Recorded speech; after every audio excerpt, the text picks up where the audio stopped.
Assalamualaikum warahmatullahi wabarakatuh. Selamat berjumpa kembali di program Sahastra, Sahabat Seni dan Sastra. Salah satu gelaran yang banyak ditunggu oleh para mahasiswa di seluruh Indonesia adalah PIMNAS atau Pekan Ilmiah Mahasiswa Nasional. Mengapa demikian? Karena di PIMNAS ini berbagai mahasiswa dari seluruh Indonesia akan berkumpul untuk berkompetisi di kegiatan program kreativitas mahasiswa. Gelaran tiap tahun ini selalu ditunggu mahasiswa, salah satunya juga dari Universitas Negeri Malang. Untuk sampai di PIMNAS tentu tidaklah mudah, banyak jenjang atau jalan berliku yang harus dilalui. Tahun ini UM atau Universitas Negeri Malang memiliki 20 tim yang lolos pendanaan, yang itu berarti punya potensi untuk hadir di PIMNAS. Dari 20 tim itu, 2 diantaranya adalah tim dari Fakultas Sastra. Yang pertama adalah tim PKM RSH atau Riset Sosial Humaniora, dan yang kedua adalah tim PKMK atau Kewirausahaan. Nah, siang hari ini kita akan berbincang dengan salah satu tim yang sudah hadir bersama saya, yaitu tim PKM RSH. Ya, hari ini saya sudah bersama dengan salah satu tim yang sangat keren, yaitu tim RSH. Biasanya dipanggil tim Katakian. Nah, kita akan berbincang-bincang dengan mereka. Nah, satu hal bahwa tim PKM ini merupakan atau anjurannya adalah gabungan dari berbagai program studi. Jadi tentu bisa jadi tidak hanya dari program studi ya, dan juga tidak hanya dari fakultas gitu ya, bisa jadi lintas fakultas. Nah, untuk lebih jelasnya kita akan berkenalan dengan mereka. Ini salah satunya ada Mas Fahmi. Mungkin Mas Fahmi bisa memperkenalkan teman-teman timnya. Silakan Mas Fahmi. Sebenarnya terima kasih Pak atas waktunya. Ya, sebenarnya perkenalkan, nama saya Fahmi Edi Tauri dari Prodi Bahasa dan Sastra Indonesia. Kemudian ada ketua tim kami yaitu Kak Nurlaili Isabella dari Prodi Pendidikan Bahasa Sastra Indonesia dan Daerah. Kemudian ada Kak Ayuningrat Larasati Amran dari Prodi Pendidikan Bahasa Indonesia dan Daerah. Nah, kemudian ada juga Kak Dia Rafifa dari Prodi Teknik Informatika. Oh ya, jadi ada 3 prodi ya di sini ya. Ada dari BSI atau Bahasa dan Sastra Indonesia, kemudian ada PBSID, Pendidikan Bahasa Sastra Indonesia dan Daerah, yang terakhir ada dari Teknik Informatika, Fakultas Teknik. Jadi memang itu tadi ya, memang karena ini adalah riset sosial humaniora, akan lebih bagus memang ketika lintas prodi supaya berbagai aspek di dalam penelitian itu nanti ada ahlinya gitu. Nah, langsung aja kita ingin tahu, mungkin saya tanya ke Mbak Laili sebagai ketua, seperti apa sih perjalanan proses waktu awal membentuk tim sampai akhirnya ini lolos pendanaan gitu ya. Jadi setelah submit ternyata diumumkan menjadi 1 dari 20 judul se-UM yang lolos, yang tentu di Indonesia juga lebih dari itu. Bisa diceritakan Mbak Laili seperti apa tahapan PKM ini, silakan. Oke, baik, terima kasih sebelumnya atas kesempatannya ya Bapak Kartono. Awalnya tentunya bersyukur sekali bisa lolos pendanaan dari beribu proposal yang upload di Simbol Mawa begitu. Tapi ada langkah pertama yang harus dilakukan mahasiswa untuk mencapai pendanaan tersebut. Yang pertama itu adalah mengikuti sosialisasi PKM yang diselenggarakan oleh fakultas-fakultas yang ada di UM tentunya. Nah, itu awal saya mencoba mengorder ide yang akhirnya masuk ke pendanaan ini. Ya, jadi di sosialisasi dulu gitu ya. Iya, Pak. Lalu selanjutnya ada di Fakultas Sastra sendiri ada yang namanya Sabakrama, Sayembara Kreasi Mahasiswa. Nah, di situ mahasiswa Fakultas Sastra memiliki kesempatan untuk mengupload ide-idenya yang tentunya sesuai dengan ketentuan dan syarat yang berlaku dalam Sabakrama tersebut. Itu langkah keduanya, yang akhirnya nanti ada, kalau di tahun kemarin tuh 32 judul proposal yang lolos di Sabakrama itu, dan yang lolos itu harus berkomitmen untuk menyelesaikan proposalnya sampai submit ke universitas begitu. Lalu selanjutnya ada di tingkat universitas ada apa? Di tingkat universitas itu juga ada seleksi administrasi dan seleksi ide atau konten. Nah, awalnya setelah seleksi administrasi lolos, baru ada seleksi konten yang itu diseleksi langsung oleh dosen penalaran UM gitu, yang selanjutnya nggak semua proposal yang masuk ke UNIF itu lolos dan submit ke Simbelmawa, gitu. Sampai akhirnya lolos ide dan konten dan dapat username Simbelmawa dan upload. Nah, setelah itu baru ada pengumuman pendanaan sampai sekarang ini. Ya, itu tadi. Terima kasih Mbak Nelly sudah menceritakan ya tahapan sampai akhirnya lolos pendanaan. Tadi dari tingkat fakultas ada Sahabakrama, dan tentu sebelum ikut Sahabakrama mungkin sudah ada sosialisasi seterusnya.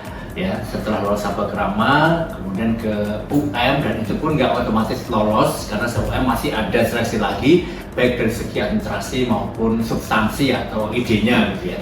Setelah itu baru dapat akun atau username bisa untuk unggah ke Simbelmawa.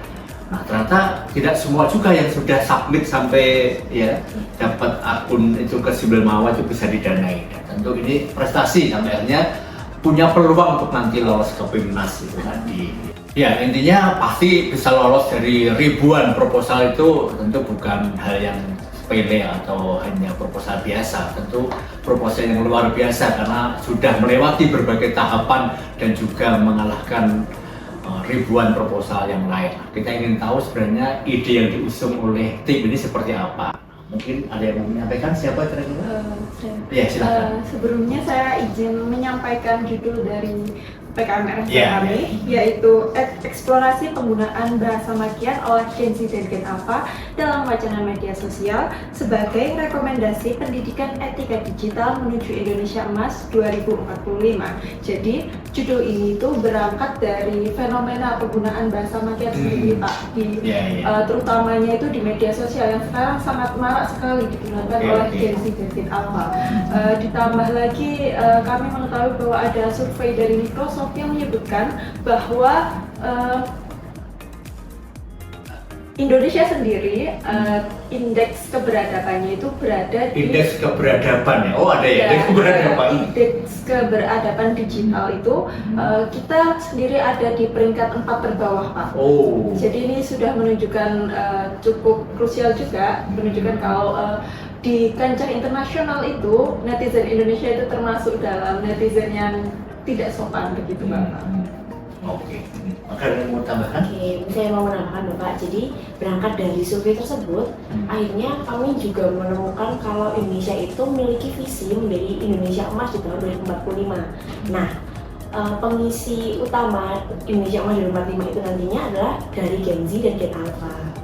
Sementara melihat dengan fenomena yang begitu, makian yang masih marak, bagaimana kita bisa mencapai Indonesia Emas 2045 tadi. Padahal di Indonesia Emas 2045 nantinya Indonesia akan menjadi negara yang besar, beradab, beretika, dan berdaya unggul. Jadi untuk menentukan masyarakatnya itu beradab dan beretika itu bisa dinilai dari kesatuan berbahasanya. Karena bahasa merupakan bentuk konkret dari apa yang kita pikirkan di dalam program. Oh ya, keren sekali ya. Jadi para mahasiswa yang generasi muda itu punya perhatian kepada adab atau kesantunan terutama dari segi berbahasanya. Maka fokus penelitiannya adalah ke bahasa-bahasa makian yang barangkali dianggap sesuatu yang mungkin biasa atau sudah dinormalisasi, ternyata itu di tangan mereka itu menjadi sesuatu yang penting untuk diteliti karena akan berdampak kepada hal jangka panjang mungkin gitu ya. Nah, keren sekali sih itu ya. Semoga nanti tahapan selanjutnya bisa lancar, sukses sampai mungkin lolos PIMNAS dan mungkin ya semoga bisa menjadi juara gitu kan ya.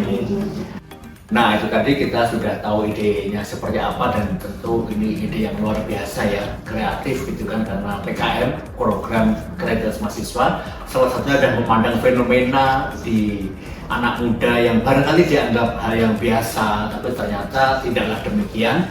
Karena bisa jadi kesantunan, kesopanan, atau adab itu tidak sesederhana itu. Dia akan memiliki efek jangka panjang gitu. Nah, di mata mereka itu diteliti dan luar biasa. Semoga nanti lolos ke PIMNAS gitu. Nah, untuk lolos ke PIMNAS tentu ada tahapan-tahapan itu tadi.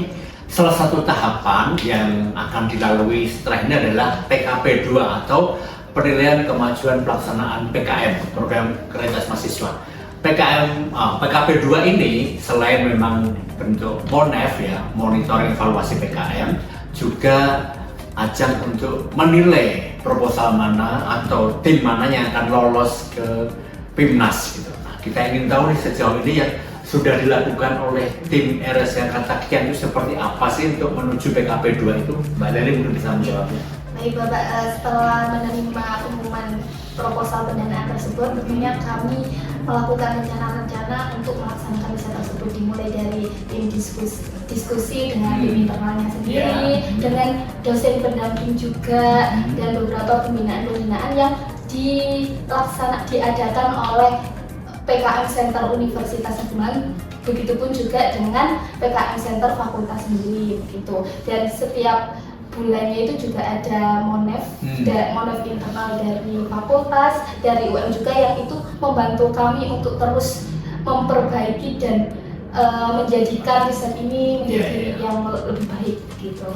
Ya baik, terima kasih. Jadi intinya ya teman-teman semua, sahabat seni dan sastra, bahwa ketika satu kelompok mahasiswa, satu tim itu lolos tidak lantas dilepaskan begitu saja, tapi didampingi, ada kegiatan pembinaan yang tidak sekadar di jenjang universitas melalui PKM Center, tapi juga ada di tataran fakultas, dan itu intensif gitu ya, ada pendampingan sehingga barangkali mungkin ada yang belum maksimal itu bisa ditingkatkan sehingga nanti benar-benar bisa percaya diri ketika melaksanakan PKP 2. Dan sekadar informasi, seperti kita tahu prestasi UM di gelaran PIMNAS itu kan ya alhamdulillah membanggakan ya, kisaran 5 besar, pokoknya selalu masuk 10 besar.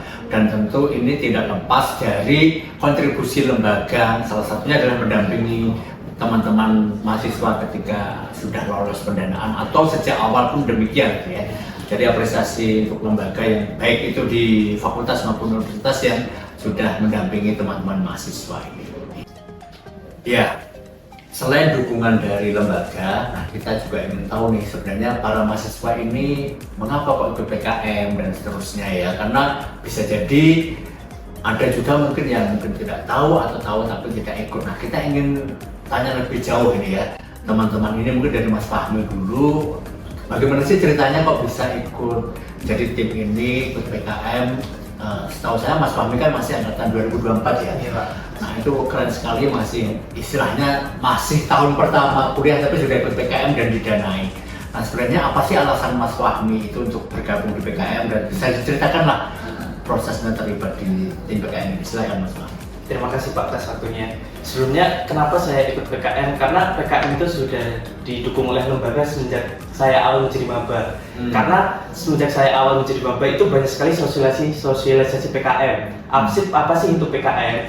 Dan juga Universitas Malang itu menjanjikan bahwa individu atau tim yang memenangkan PKM itu bisa lolos tanpa skripsi. Dan itu mengundang rasa penasaran saya dengan apa itu PKM, sehingga saya ikutlah membentuk tim ini dan mulai membentuk proposal dan melewati banyak sekali rintangan hingga mendapatkan banyak sekali ilmu yang saya dapat Pak, apalagi misalkan masih semester awal gitu ya. Banyak hal yang saya dapat seperti pengalaman dan juga cara membagi waktu bagaimana. Ya karena PKM itu benar-benar kita harus pintar membagi waktu antara kuliah dan juga PKM dan mungkin kegiatan yang lain begitu Pak. Oke, terima kasih Mas Fahmi. Jadi intinya tadi itu ya, karena banyak manfaat ketika ikut PKM, dan salah satunya tadi adalah pengalaman membagi waktu. Nah ini yang titik poin penting, karena memang kalau bisa dikatakan ya PKM ini atau Kepimnas itu adalah kompetisi terpanjang gitu ya, terlama. Kenapa? Karena tahapannya dari mulai menyusun proposal sampai nanti Pimnas itu bisa katakan hampir setahun atau sepanjang tahun berlangsung gitu ya. Oh, dari pengumpulan proposal, kemudian pengumuman pendanaan, MONEF, sampai akhirnya Pimnas itu berbulan-bulan gitu ya, beberapa bulan, sehingga tidak mudah untuk mengatur waktu. Nah, kalau Mbak Laras misalkan ya, angkatan berapa Mbak Laras ini? Ya, angkatan 22 Pak. 2022. Nah, sejauh ini pengalaman PKM itu seperti apa? Apakah sebelumnya sudah pernah, mungkin belum didanai atau bagaimana? Bisa diceritakan gimana Mbak? Terima kasih Bapak atas pertanyaan dan waktunya. Kalau PKM sendiri saya sebenarnya sudah tahu dari semester sebelumnya Bapak. Tapi karena waktu itu masih kurang mengerti apa ya skill yang bisa saya coba itu, jadi saya cuma mencobanya artikel ilmiah, dan memang karena artikel saya waktu itu memang kurang mendalam, jadi belum sampai diterapidanai. Makanya Pernah ikut dari sebelumnya ya? Iya, sempat membuat proposal begitu. Lalu ketika melihat riset yang humaniora ini, saya rasa ini penelitian yang saya cocok karena penelitian bahasa kan pada dasarnya. Yeah. Jadi akhirnya saya mencoba untuk ikut begitu. Ya, oke. Kalau Mbak selama ini pengalamannya sudah apa dan juga apa sih manfaat bagi Mbak siapa tadi namanya? Dia. Mbak Dia itu seperti apa ketika bergabung di PKM? Baik, terima kasih untuk kesempatannya. Jadi kalau untuk saya sendiri, sebelumnya saya sudah pernah bergabung dalam tim PKM di fakultas saya sendiri karena saya awalnya dari fakultas teknik ya. Tapi kemudian memang belum rezekinya untuk didanai. Kemudian pada kali ini saya dapat kesempatan bersama teman-teman ini untuk bergabung dalam PKM RSH ini. Untuk saya pribadi, meskipun saya dari teknik, saya memiliki cukup ketertarikan di bidang bahasa, sehingga ketika saya diajak sama ketua kami, Mbak Nur Laili ini, saya membaca judulnya dan merasa kalau ini adalah riset yang sangat sangat penting dilakukan. Iya, sangat penting dan sangat menarik untuk saya pribadi, sehingga saya setuju untuk bergabung dengan timnya Mbak Laili sebagai salah satu anggotanya. Oke, terima kasih Mbak Dia, Mbak Laras, Mas Fahmi, dan Mbak Leli. Satu hal gini ya, membuat tim PKM itu tentu tidak mudah karena ada banyak kepala, banyak pemikiran, sebagainya. Tidak jarang mungkin ada bongkar pasang anggota, sebagainya, itu kan biasa. Nah, tipsnya ini untuk teman-teman yang barangkali selama ini belum pernah mencoba PKM sebagainya, yang setidaknya sampai tahap didanai itu kan kalian masih solid ini ya sampai saat ini. Itu apa sih sebenarnya yang bisa dibagi untuk teman-teman yang emang lo kalau nggak ikut PKM, terutama di Sahabat Seni dan Sastra ini kira-kira seperti apa? Mbak Leli mungkin bisa menyampaikan. Ya, baik, terima kasih atas pertanyaannya ya Bapak. Untuk tips ya adalah berani mencoba terlebih dahulu. Apapun ide-ide kalian, pokoknya berani mencoba dan eksplor ide-ide yang selama ini mungkin kalian pikirkan sendiri begitu. Karena tanpa mencoba itu juga kita sendiri nggak tahu hasilnya bagaimana begitu. Iya. Berarti itu ya salah satunya pokoknya berani mencoba. Memang manfaatnya apa sih Mbak Leli secara yang sudah didapat itu sebanding nggak sih dengan yang sudah dikorbankan tanda kutip ya? Karena kan pasti harus pintar membagi waktu karena mungkin masih aktif kuliah, atau mungkin ada pembinaan tadi mungkin makan waktu, atau bisa jadi masa liburan yang lain masih di kampung halaman sudah harus kembali ke Malang kan bisa jadi. Itu sebanding nggak sih dengan yang diperoleh, itu mungkin bisa diceritakan? Iya, tentu sebanding sekali karena selain seperti yang telah diucapkan sama Mas Wadi tadi ya, bahwa kalau nanti berhasil timnas itu bisa lolos tanpa skripsi, dalam prosesnya itu juga dapat banyak keuntungan. Contohnya bisa bertemu dengan orang-orang hebat lainnya, dosen-dosen yang ternyata beliau juga punya keilmuan yang bisa kita pelajari yang tidak ada di kelas. Jadi beliau itu juga bisa berdiskusi apapun dengan kalian ketika kalian mengikuti PKM ini, yang tidak ada di kelas itu juga bisa menambah insight baru dan ide-ide juga begitu. Untuk kedepannya pun dalam proses perkuliahannya juga nanti juga jadinya menjadi biasa begitu. Gitu sih Bapak. Ya, oke, baik. Kurang lebih itu ya teman-teman di manapun Anda berada, bahwa ikut PKM itu sebanding kok dengan yang tanda kutip sudah diberikan, atau kalaupun dikatakan dikorbankan gitu ya, karena memang mungkin jam mainnya berkurang dan sebagainya, tapi akan banyak hal yang tentu tidak sekadar didapat di dalam kelas tapi di luar itu, termasuk itu ilmu-ilmu lain dan juga dari berbagai aspek ya, misalkan dari segi presentasi, membuat tayangan yang bagus bagaimana ya kan, presentasi yang bagus bagaimana, ide-ide itu biar menjadi menarik bagaimana, keilmuannya lebih mendalam bagaimana, tentu itu akan menambah ilmu yang tidak sekadar hanya di kelas gitu ya, tapi tentu dapat dari PKM ini. Nah, salah satu kesempatan menjadi mahasiswa yang tidak dilewatkan adalah mencoba berbagai hal. Salah satunya adalah terlibat di PKM ini, karena tadi sudah disebutkan manfaatnya sangat banyak gitu ya. Nah, sekarang kita ingin tahu nih ya dari teman-teman hebat ini yang sudah terpilih dari sekian banyak mahasiswa gitu ya. Kalau satu PKM itu maksimal 5 mahasiswa, berarti di UM kan ada 20 tim yang lolos, berarti ya maksimal hanya 100 gitu, dari puluhan ribu mahasiswa UM. Nah, karena sudah lolos, barangkali ada pesan-pesan ini untuk teman-teman, ya baik itu mahasiswa maupun yang lain, itu teman-teman mau pesan apa? Silakan mulai dari Mas Fahmi, silakan bisa disampaikan. Baik, terima kasih Pak. Saya berpesan terutama untuk mahasiswa lain dan terutama untuk mahasiswa baru yang masih angkatan 2025, jangan pernah takut untuk mencoba. Oke, baik. Itu ya salah satu pesan dari Mas Fahmi, terutama untuk mahasiswa baru 2025, jangan pernah takut untuk mencoba. Salah satunya adalah mencoba ikut PKM gitu ya. Kalau dari Mbak Laras sendiri seperti apa pesannya untuk ya utamanya mahasiswa tapi juga generasi muda secara umumnya seperti apa? Oke, baik. Terima kasih Bapak untuk pertanyaannya. Kalau teman-teman mahasiswa hampir sama seperti yang dikatakan Mas Fahmi, jangan ragu untuk mencoba karena melalui PKM ini nggak hanya pengalaman akademiknya, tapi kita juga mendapatkan pengalaman bersosialisasi yang lebih luas. Nanti kita bisa bertemu dengan orang-orang yang kalau kita hanya kuliah dan di kelas aja itu kita nggak akan ketemu gitu. Jadi menambah pengalaman dan kan guru terbaik kita kan pengalaman gitu Pak. Jadi semakin banyak pengalaman, jadi semakin kita bisa belajar. Oke, ini juga keren ya, tidak sekadar manfaat dari sisi akademik, tapi juga pengalaman lain termasuk bersosialisasi atau mungkin manajemen waktu, ya perkenalan dengan banyak orang, yang itu mungkin belum tentu kita dapat kalau kita hanya di kelas, tapi kegiatan PKM memungkinkan kita bisa berinteraksi dengan teman-teman dari luar kelas gitu ya, apalagi nanti ketika lolos PEMNAS dari luar universitas, sehingga itu adalah pengalaman yang sangat berharga. Keren sekali dari Mbak Laras. Kalau dari Mbak Jia, apa Mbak Jia mungkin? Kalau dari saya sendiri mungkin untuk teman-teman, terutama untuk mahasiswa baru, kalau mau gabung di PKM ya, kalau misalnya PKM yang diminati itu berada di fakultas yang berbeda, itu nggak apa-apa, dicoba dulu saja, join dulu, karena bisa jadi di sanalah ilmu kita bisa terpakai dengan lebih maksimal juga. Lalu itu sih utamanya. Iya, baik. Intinya kalau ternyata ide PKM itu ternyata mungkin nggak selalu ada di fakultas, kan memang bisa kolaborasi dengan berbagai mahasiswa dari berbagai fakultas dan coba aja. Kalau Mbak Leni?